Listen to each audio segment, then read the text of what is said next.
Chers amis Facebook, chers amis YouTube, je vais vous raconter une histoire d'enfant de milliardaire qui est quelque part extraordinaire. Alors, c'est un milliardaire dont j'ai déjà parlé. Il avait acheté un château en Périgord, je faisais des travaux dans le château. Comme il ne parlait pas le français, c'est moi qui servais de traducteur, ce qui fait que je suis au courant de beaucoup de choses, il y a un film à faire. Et il avait une fille qui devait avoir 10 ans, 11 ans à l'époque. Et elle se baladait partout dans le château, elle plaisantait avec les ouvriers, tout ça. Elle était très gaie. Et puis le propriétaire milliardaire m'avait dit, voilà, monsieur Lavergne, surtout vous n'hésitez pas, quand vous êtes fatigué, vous vous mettez dans un fauteuil, vous regardez un tableau. Il y avait 450 tableaux dans le château, j'avais que le choix.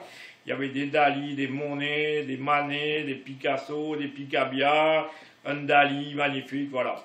Et alors, ça s'est trouvé un matin que je faisais du plâtre dans le grenier.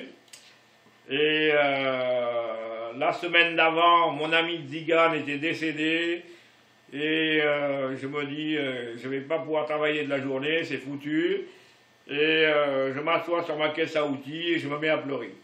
Et à ce moment-là, je vois la fille du milliardaire qui entre, elle me regarde, elle dit rien, elle passe ses doigts sur le plâtre, ses doigts étaient tout blancs, ça la fait sourire et elle s'en va. Alors je me dis, bon, c'est une fille de riche, elle va rien comprendre à un ouvrier qui pleure. Et puis en fait, j'étais là sur ma caisse à outils à réfléchir à la disparition de Violette. Et puis la porte s'ouvre et je vois la fille du milliardaire qui tenait dans ses deux bras un plateau.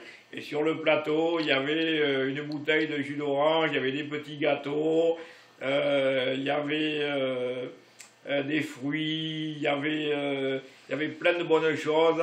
Et elle me fait un grand sourire, elle me le pose devant moi, et elle me dit bonne journée, elle se tourne et elle s'en va. C'est un des plus beaux souvenirs de ma vie, parce que j'ai compris que c'était un signe que m'a envoyé Violette pour me faire comprendre qu'il ne fallait pas pleurer, et que, voilà. Alors l'histoire, je l'ai racontée à son père milliardaire qui m'a dit c'est une histoire extraordinaire, je l'ai racontée à sa mère aussi, qui était très heureuse, et je leur ai dit, vous avez une enfant, c'est une enfant de riche, c'est évident. Bon, voilà, mais elle avait du cœur, et c'est rare, hein, parce que les gens qui ont de l'argent et qui ont du cœur, c'est pas si courant que ça.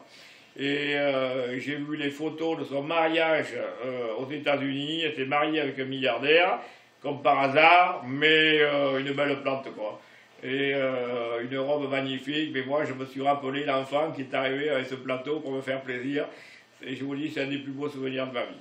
Merci de m'avoir écouté.